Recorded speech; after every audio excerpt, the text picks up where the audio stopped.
All right, everybody, welcome to Beyond Barriers. Today, our special guests are Rick Eaton and Alison Pure-Slovin from the Simon Wiesenthal Center. Welcome, Rick and Alison. Thank you. Glad to be here.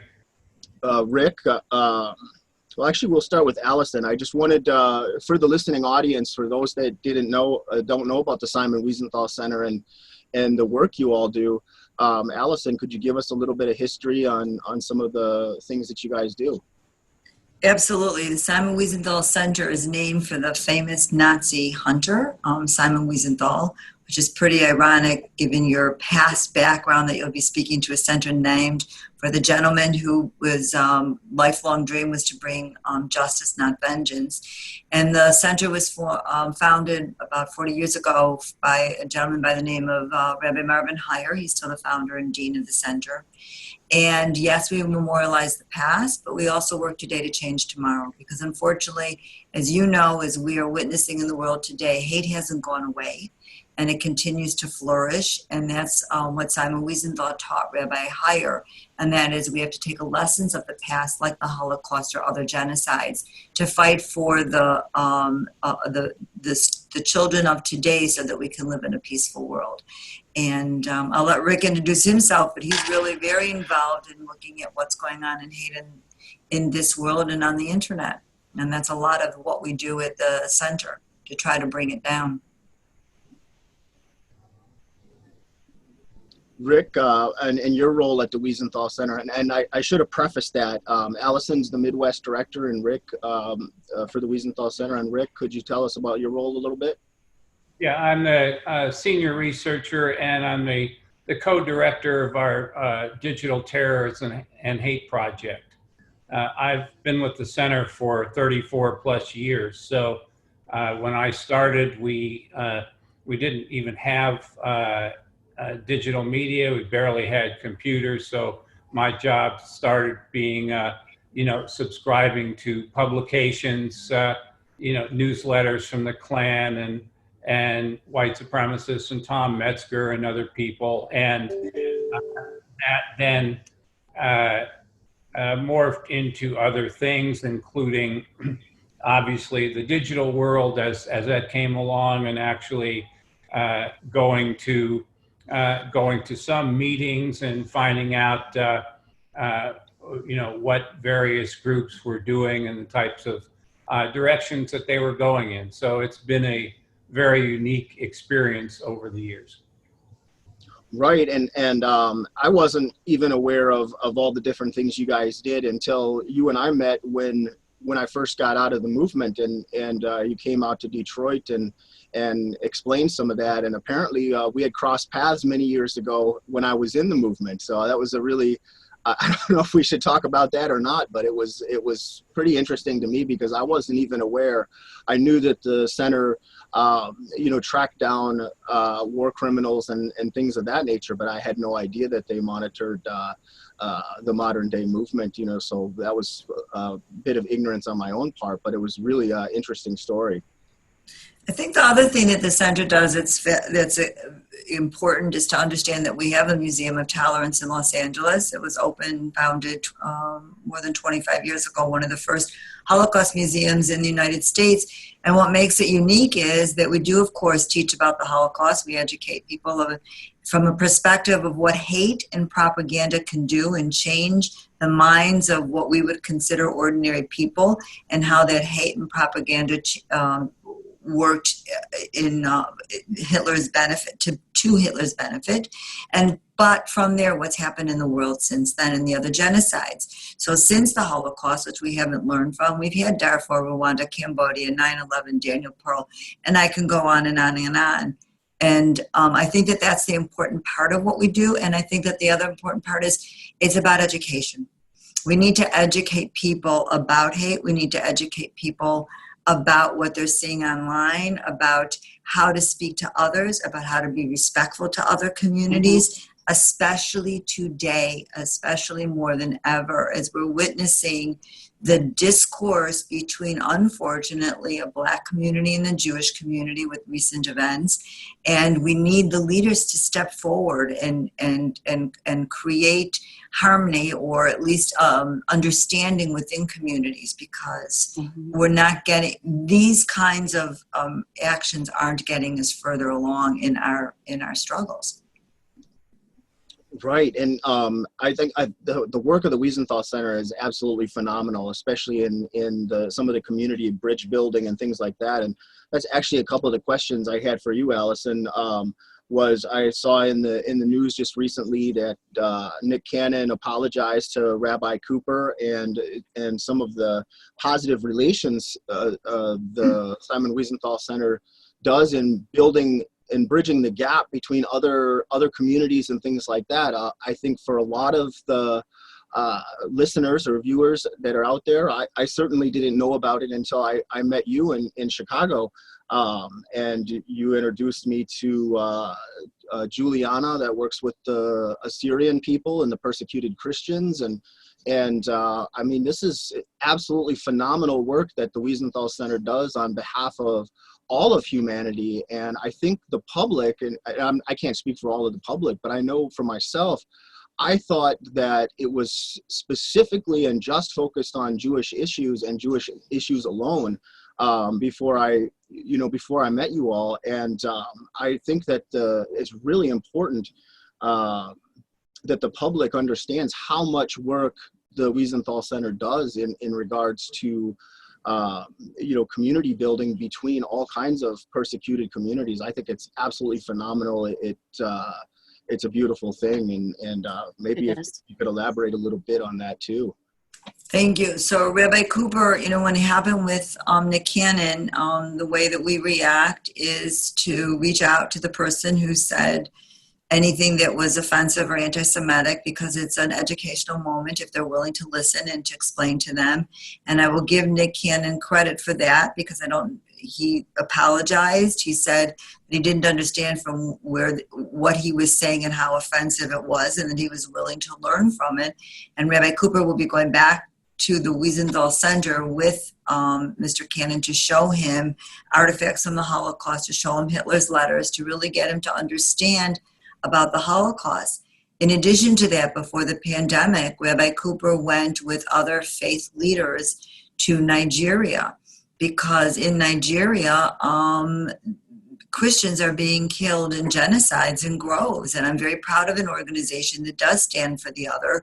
We had footage, it's probably about a year ago, that I had seen through Wiesenthal of 6,000 women and children, Christian women and children, who were murdered and put in mass graves just because they were Christian. And we cannot stay quiet or blind or keep a blind eye to the injustices of the world. And Rabbi Cooper has also had other interactions with interfaith leaders, including the Muslim community. And he's worked with Muslims in various countries, and in fact is the only rabbi, I believe, ever to be invited to a religious conference in Azerbaijan with 99% Muslims and other interfaith communities as well. So there's a lot that many people don't, as you say, don't hear about what we do because they automatically think that we're only concerned about Jewish issues. Right. So I think it's really phenomenal, and that's that in and of itself is just incredible, and that's why I have so much love for the Wiesenthal Center and everything you both do, and it's really an honor to have you both on the program today with us. And Rick, I wanted to ask you a couple of things too. Specifically in some of the work that the Wiesenthal Center has done with people in the former community. I know that you guys, the Wiesenthal Center had worked with TJ Leiden, Tim Zoll, Tim Garrett, a number of other people. Could you talk a little bit about the work with the formers and why you feel that's important? Sure. you mentioned TJ Lydon. TJ was really the first prominent skinhead, first really skinhead to get out of the movement and go public.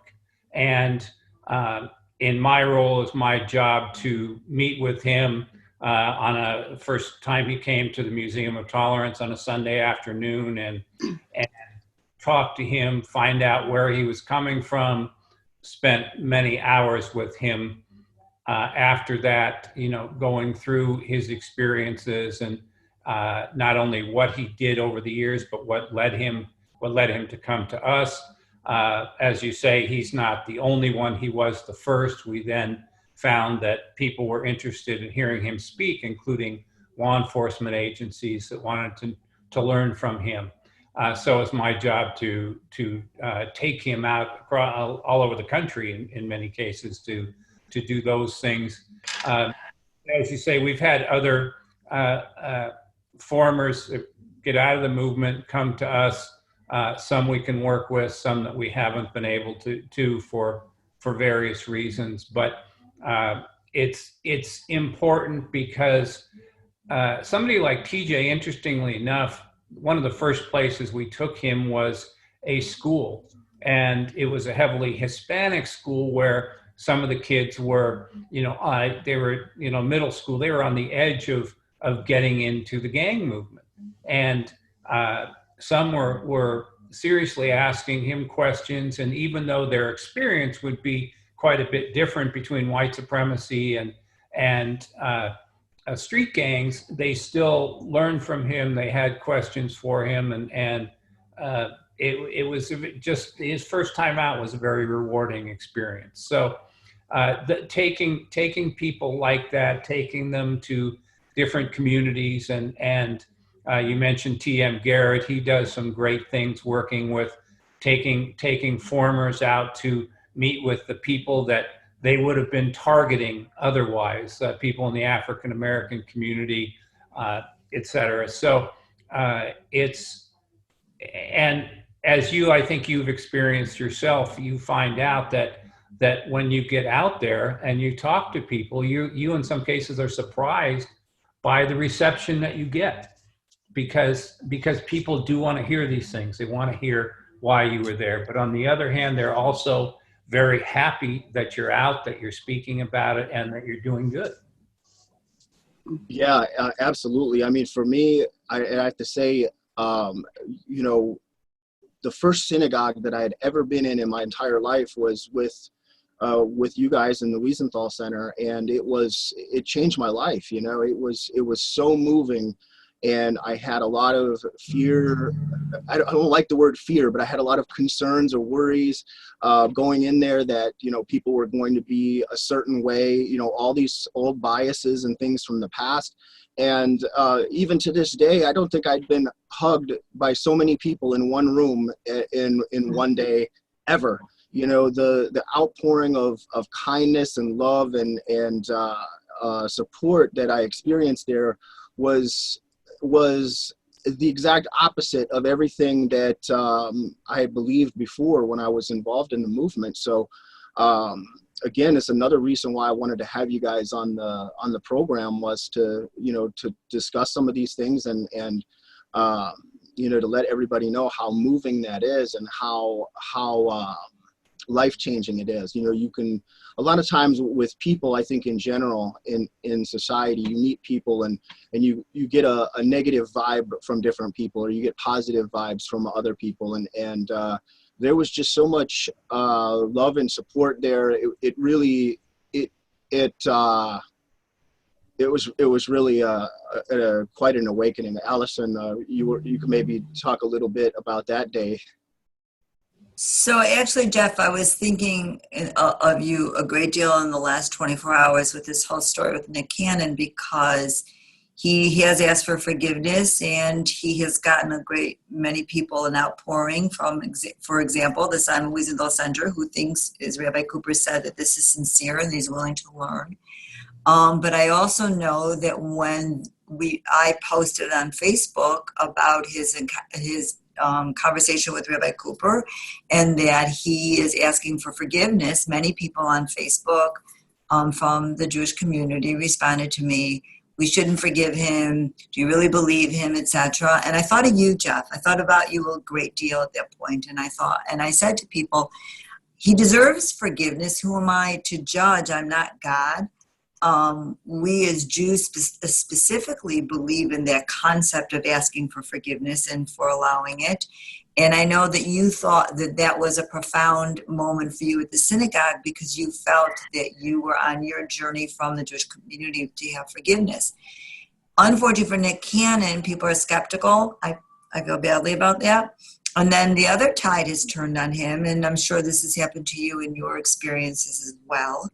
And that is that there are people in Mr. Cannon's community who have told him he's sold out and that they're angry at him and that he shouldn't ask for forgiveness from the Jewish people. So I think the last statement I read just recently from him was, "I'm done, goodbye earth." I think he's going off of social media because he's taken so much abuse on the other side from community members who don't believe it's real or feel that he's sold out. So your journey at the synagogue, which I hadn't known when I met you was your first time in a synagogue, was real. People looked at a man and said, "We see the compassion on your face." I also would believe, Jeff, that in your journey earlier when you became part of the National Socialist Movement, if you had met people that had reached out to you, you wouldn't have fallen and slipped so far into it. And I think that people have to understand that many people fall into hate groups or gangs because they're looking for family. And that's what, though they're espousing hate, that's what this becomes to people who are by themselves. And all of a sudden you're part of something, and then you buy into it because you want to be like them and be part of the cool kids. So I don't know, but I think, forgiveness is a different journey. And you and I had an email exchange, and I said it was easy to forgive you because though you espoused hate, from what I could tell, you never practice it. You didn't kill, you didn't beat up people. If I met Dr. Mengele today, who was, the most horrific human being, one of the most horrific human beings of the Holocaust, with the experiments he did on people, I couldn't forgive him. There's a different level of forgiveness here. Right, absolutely. Go ahead, Rick.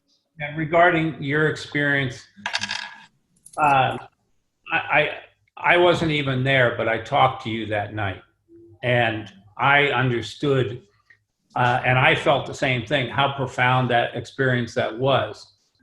For you, but it only reconfirmed what I knew from my first meeting with you, because you told me a couple of things within 5 minutes of our meeting that told me I'm pretty sure this guy is on the level, he's sincere, and our subsequent conversations have only confirmed that.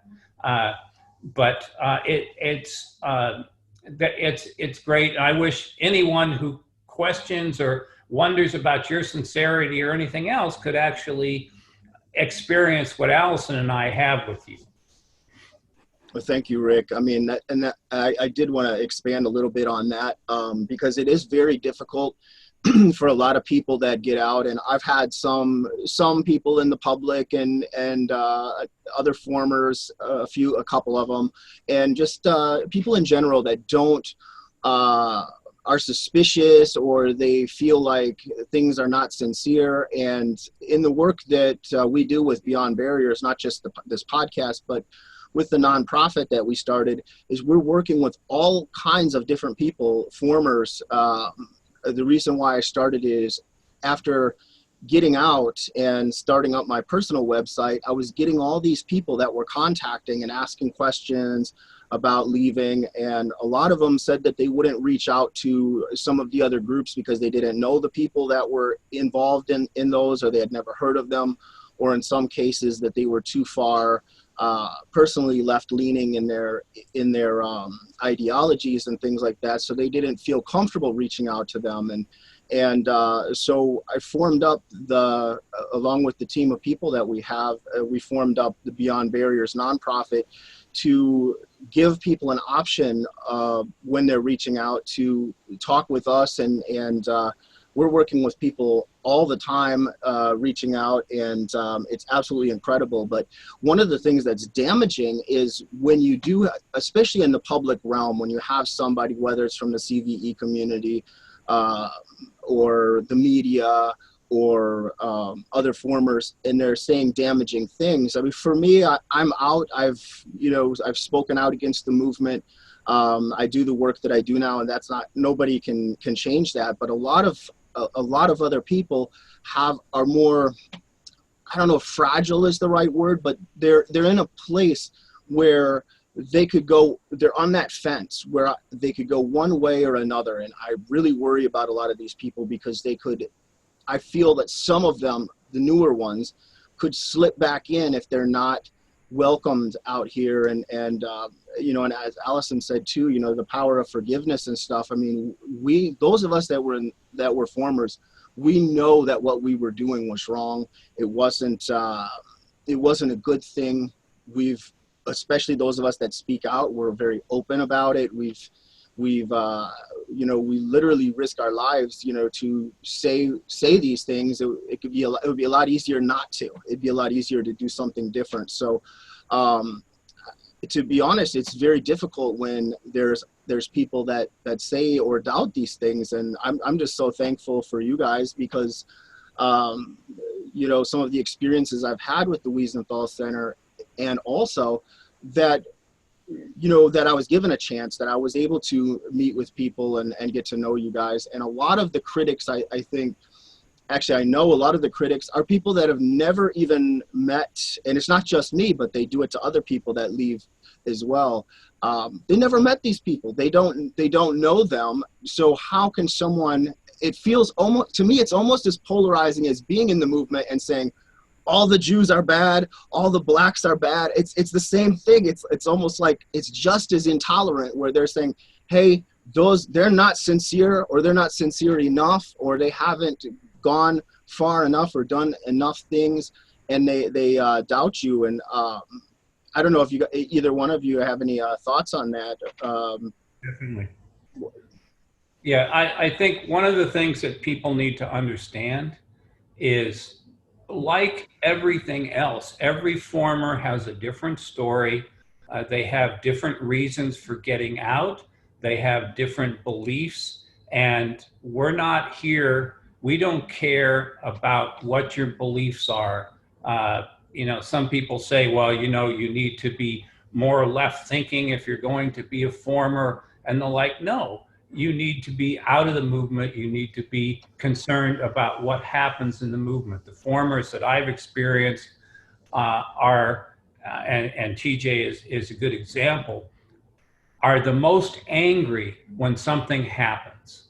When, a Charlottesville or some other incident like that happens, the formers are the most angry about what's going on and the publicity that they're getting. And Jeff, you were a good example because you were very good at publicity in terms of where you took rallies and things like that. But I don't care what somebody's beliefs are, as long as they're out of the movement. Some people say, well, they're still so militant and so far right and so forth. Everybody has to find their own level at some point. And even those that, if they're out of the movement, I think they'll come around to understanding both sides. That's all anybody asks, is understand the other side from where you were initially. Yeah, and sorry, Jeff. I think that goes to a lot of what we do at the Wiesenthal Center, and that is to bring communities together. I think that you have to understand your similarities and respect your differences, and that's the conversations that aren't happening anymore. We're working on it here in Chicago right now, where we're going to bring it's a small start, but it's a start, because based on what we're seeing today, we're going to bring 5 Jewish young professionals and 5 Black Christian professionals together in a Zoom call, and so that they can start exploring and understanding each other. And then we're going to have an action step after that, because we don't want the conversation to stop there, because you've accomplished nothing. But we need to give opportunities to communities who've never met to hear what it's like. We had conversations in my own office. I could hide my Judaism, right? I could tuck in my Jewish star or take off my yarmulke if I wore one, etc. There's ways of hiding our Judaism.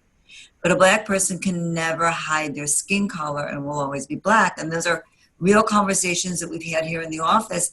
And I think that, the Jewish communities, we don't understand anti-Semitism. Well, I don't understand racism, and I don't understand Latinos or people who are immigrants who are afraid either. And that's why it's so important that the Simon Wiesenthal Center works with so many different communities, because it's the only way we're going to change the conversations and to work together is by understanding, in some ways, our shared backgrounds, because so many of us in different ways are oppressed, unless, forgive me, you're part of the, unlike a National Socialist movement. We're equally hated by the movement.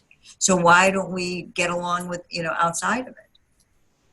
That's just it. I mean, it's understanding both sides. It's being able to sit down and have this dialogue with everybody. And I know even for myself and my own journey, like learning, especially being in the movement, it's like I got over the racism. I don't have anti-Semitism anymore, all these things, but I still had some bias towards the far left. And I still, of course, I still have some bias. I have a lot of friends that are left leaning, and a lot of my personal beliefs are on the left as well. Even I consider myself sort of a classic liberal where I accept everyone, but learning not to use bias and not to instantly be like, well, I'm not going to hear that person because they're over here and I don't agree with that. I mean, that's what we did in the movement. That's how it was with everything. You just painted everything with a broad brush. All these people are communists. All these people are Jews. All these people are Blacks. And this horrible, closed-minded bubble, echo chamber, where you're not listening and you're not hearing what other people have to say. And I think as a society, and even starting in elementary school, if we just, as you said, Alison, having more experiences with people from other backgrounds. And it's not that I didn't have an opportunity, it's that I closed my mind to it. But as a young person, as a child, I grew up in an all-white area of Minnesota, and I just didn't have those experiences. And when I got older, I closed myself off to it, like many other people do that are trapped in these, whether it's the far right or a cult or a gang or another form of extremism. You get caught up in there and you don't open your mind and you don't give yourself an opportunity to learn. So I think it's incredible the work that the Wiesenthal Center does across all these different lines to work with all these different communities and understand that. And the people out there that are listening, know that you should know you can come to Beyond Barriers, you can come to the Wiesenthal Center or any other groups that are doing this kind of excellent work. Jen, I think that one of the conversations we should have, however, is that, especially today in a pandemic and people are quarantined, the work that Rick Eaton's doing is really extraordinary, because students, children, adults are on the internet and they're seeing racist remarks or they're in chat rooms where someone's saying things, and it's easy to say, oh, you hate Jews, I hate Jews. You hate Blacks, I hate Blacks. And again, it's another way of guiding the conversation and the hate, so that maybe I didn't hate these people, but now I'm listening to, I've got nothing else to do. I'm on the internet. So wait, maybe there's validity to what they're saying. So I would say that, Rick, I'm sure that you're seeing a great deal more hate on the internet, especially during the pandemic, the quarantine that we're all experiencing. Oh, absolutely. And we've got not only that, but also with all the other social issues that have been going on. It's absolute chaos out there. It really is. And it concerns us to the point where we have, as Alison knows, we've been working on a program to take into schools. Well, we've also been doing some of these programs about social media and the perils in Zoom conferences with students and groups of young people, that, keeping that going until we can actually get back in classrooms and talk about this, because as Alison said, the online reinforcement is just, it can be chaotic. So, Rick, are you seeing quite an uptick in radicalization online right now in the work that you're doing? It's interesting because it's hard to say, because not much else is going on. You don't. For example, take. I keep going back to this, but take what happened in Charlottesville, leading up to the 2016 election. You had a new generation which came along, the alt-right. You had a lot of young people that were getting online, and they were posting things, and they got excited about what was going on, something that they really hadn't done with elections prior to that.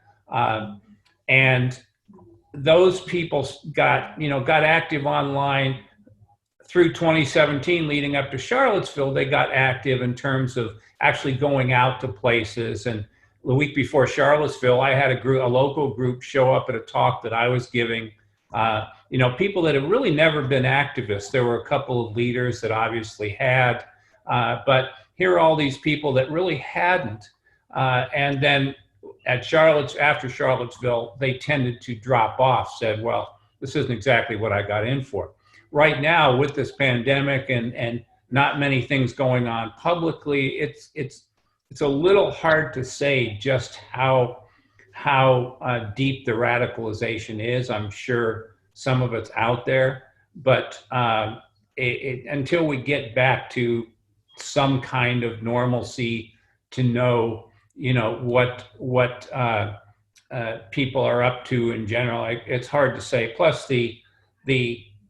I think there is, let me say this, I think there is radicalization in, personal beliefs and things like that. The good news is, that and it's a good thing that the white nationalists and others are kind of in disarray anyway over the last couple of years. So how much that those personal beliefs are translating into support for those type of people and groups, we just don't know yet. Well, and another thing I want to mention too is the Simon Wiesenthal Center does, for the listening audience, Rick and I, as you recall, we were on a panel there in California called The State of Hate. So the Wiesenthal Center does outreach to people, policymakers and things like that, to try to make change, not just at a grassroots level, like what we've discussed about bringing different communities together, Muslims and Jews and Christians and Black and white and so on and so forth. But also the Wiesenthal Center has some outreach as far as making connection with policymakers. If I recall, there was at least one or two senators there, Rick, and maybe Congress people. Would you talk a little bit about that as well?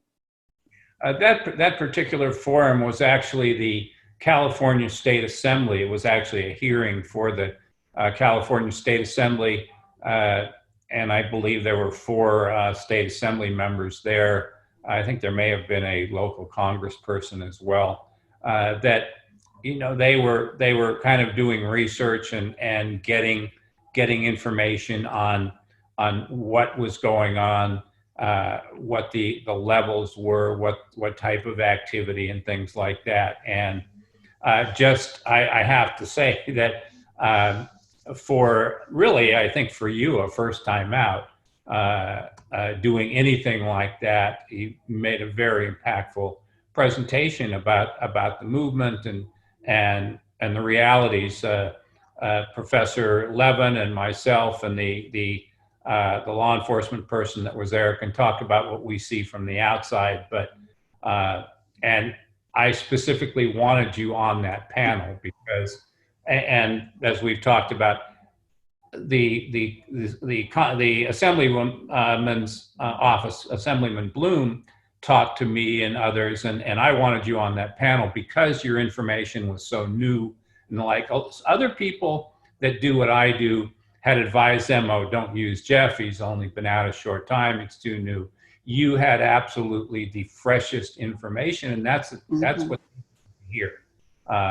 And the more forums like that and hearings that we can do to make a difference in policy absolutely is important. I'm glad you raised that. Thank you, Jeff, because here in Illinois, we've worked with the state legislators on the hate crimes bill. We're updating it. What's the reporting mechanism? What constitutes a hate crime, etc. We were, obviously, it's been delayed now because of the pandemic, but that's something that Illinois is very concerned about, and the governor has taken great leadership in the legislators, and we will continue to work on it. It actually began was begun by a Muslim woman who came to a legislator, and then that legislator reached out to us. So we do take those things very seriously, because there has to be reporting mechanisms, or even if a police officer arrests someone for a hate crime, we have to make sure that they're calling it a hate crime, and that if they do call it a hate crime, then what happens in terms of prosecution, and it does change that. So legislation in those arenas are extremely important to us.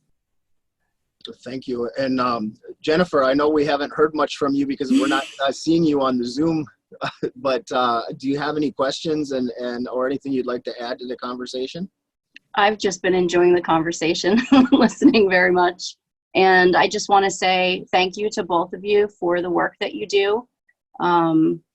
It makes my heart happy, and I greatly appreciate it. And it's just so important, so very important. Thank you. Thank you. Can I share one last thing for a minute?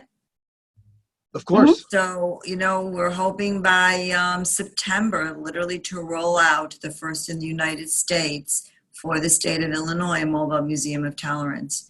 And that is going to be a bus that takes everything that you learn within the Museum of Tolerance in Los Angeles, and it's going to be converted into a classroom that will roll up to the schools, because, as we all know, people don't always live in diverse communities. So we're going to bring the diversity to the community and have these hard discussions and teach the civil rights and women's rights and LGBTQ and anti-Semitism and civil rights and all of the things that are important in these conversations. It is a wonderful educational tool. I'm very proud of the state of Illinois for supporting it. And then you stay tuned. One day we'll get you on the bus. And you'll see that I anticipate that other states are going to want this kind of educational experience as well. That's excellent. I remember you talking about that when we met in Illinois and met with some school teachers or people from the public school system and things like that. And I think it's a fantastic idea. I think it's something that I agree. I think it'll probably be replicated in every state across the country eventually, because, you're bringing the message directly to the people. It's incredibly grassroots. It's incredibly important. And, I think through education, through dialogue, and through experience, we can really change the world in a phenomenal way. And people can see that this isn't about race or religion or all those things are important to different people and everything, but that we're one human race, that humanity as a whole, even though we have some of these small differences, whether it's in religion or race or ethnicity, all these sort of things, which are important to a lot of people, but that we're all really the same and that we have so much more in common. And if we can just bridge those gaps and create an understanding between all the different people of the world, the world's going to be a better place. We don't need any more Holocausts. We don't need any more genocides. We don't need the polarization that we're seeing between, even in the country right now, the Republicans and the Democrats. Everything's so polarized that people are not having dialogue. People are not having these incredible and important conversations. And that's why I'm such a staunch supporter of the Wiesenthal Center and the work you guys do, because you're trying to bridge those gaps. You have been bridging those gaps for a very, very long time.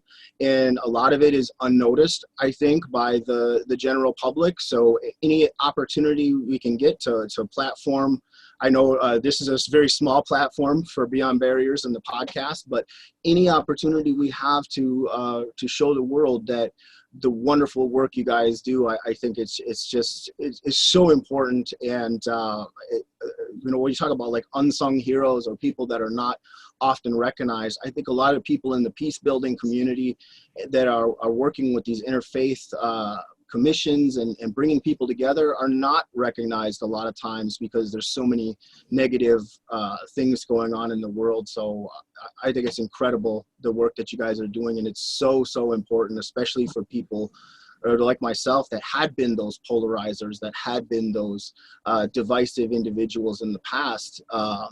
It's really meaningful to know that there's groups and missions and people like yourselves that are engaged in this and have been for a very long time.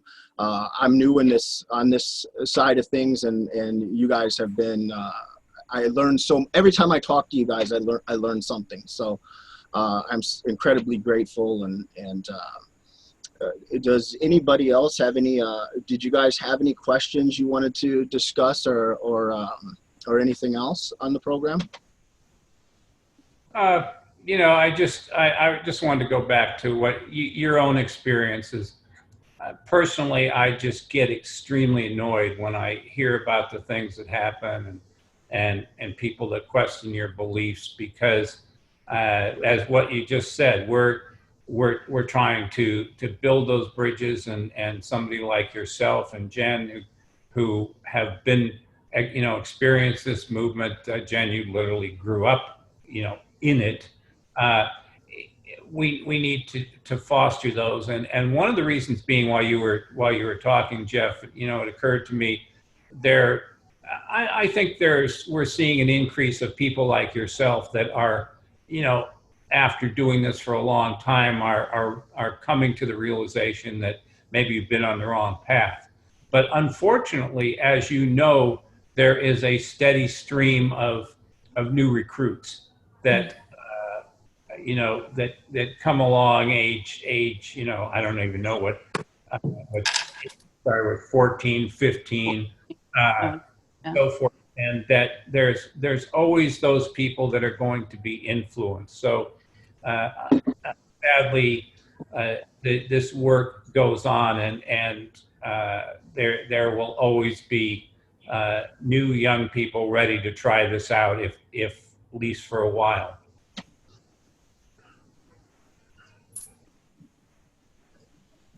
Yeah, that's indeed. true. That's why it's so important to educate them against. Exactly. Yeah, that's what I was just going to say. That's why it's so important. Even if you're not, your home isn't racist at all, that doesn't mean that you shouldn't talk to your children about it. That, you have to educate them, because someday somebody might approach them and try to drag them into that world of hate. And you want them to be able to know that it's wrong, completely wrong. Right, and many, many people that I have spoken to over the years. I mean, Jen, you grew up with it, but Jeff, I don't think you particularly did. TJ did not particularly do it, and in his case, when he started with the early days of the skinhead movement, his parents didn't really understand what was happening, because here, he'd been a little bit radical, the hair was getting a little long, and all of a sudden he comes home, he starts dressing what looked appropriately better, cut his hair, and so forth, and a lot of parents don't really understand what their kids are experiencing in some cases until it's too late. How do you know how do you know it's a real deal, Rick? I think it's a statement you made and that I've always wondered about. Well, some people may say this is not the way to go, but having done this as long as I have, and I think that I'm one of the longest running researchers in this field that is still doing this. There are a number of things that I come from a perspective. Is somebody like Jeff puts up a website and says, I'm out of this movement, I'm trying to do good. From my perspective, there's absolutely no going back at that point. And somebody that does automatically is going to be hated by both sides, because you're not going to be trusted by the people in the movement. Yep. And people like us are going to look at it and say, well, you said you were getting out and then you're going back, you're not really committed. So that was one thing. But when I heard about Jeff, I saw this website that he had put up, and I immediately said to my boss, Rabbi Abraham Cooper, I said, I have to go meet this guy, the sooner the better. And I think it was probably 3 days after I saw your website that I was sitting with you in Detroit. And as I said, in the first few minutes we started talking, you related a story to me, and I don't know if you want to tell this story or want it known, about your mother.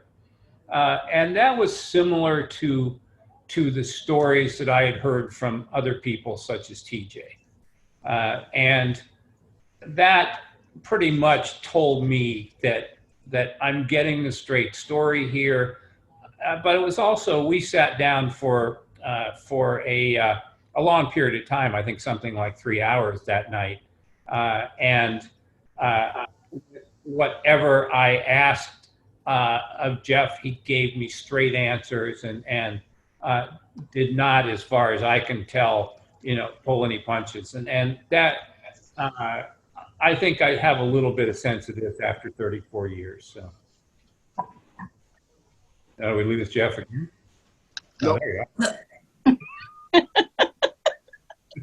Technical difficulties. No, that was really great, Rick, and thank you so much for sharing about that, because that is one of the complications, I guess you could say, of leaving, and that a lot of people don't think about. So when there's those people out there that say, hey, this person's not out, or things like that, once you start doing this, especially from the movement's perspective, you are the absolute worst traitor in their minds than anything. I mean, they feel like it's the ultimate betrayal to speak out. And even if you're not, I don't say anything that's horrible, I don't think. I mean, I'm out here preaching peace and all that, but because I speak out against racism and hate, it definitely draws the ire of the people from that scene. I mean, I've gotten death threats from far right and far left since I've been out, so it's unfortunate that people have to behave that way, but really, when you're out and you're publicly out, I mean, it's one thing, like for a lot of the people we were discussing earlier, like a lot of the people that I'm working with that are kind of, a lot have left, and there's others that are kind of on that fence and they're in that process of leaving.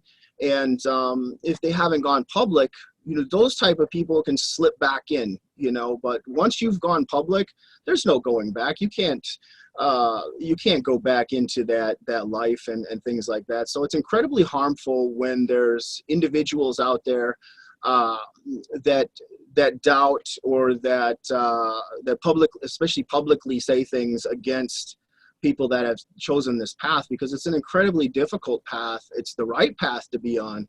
And it feels good to be doing good things and preaching peace and solidarity and unity and all those kind of things.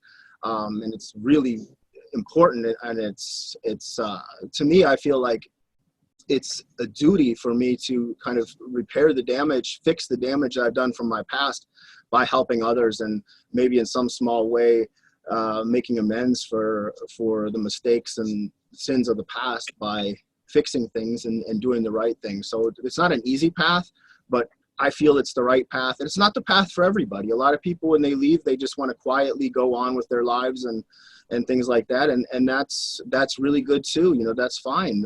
For me, because I was so public and because I was a known figure in that world, I feel like it's more of a responsibility for me to preach tolerance, understanding, and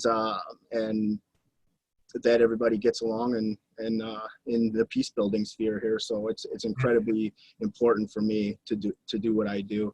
But right. You're absolutely right.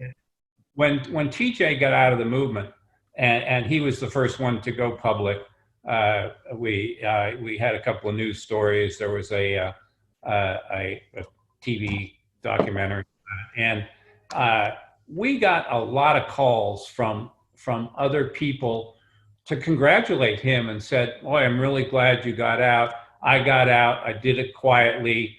You know, it's not the easiest movement to get out of in the first place. So people, you know, say, "Well, I'm taking a job in Arkansas or someplace," and they go, you know, they get out that way and slip away quietly, and that's fine.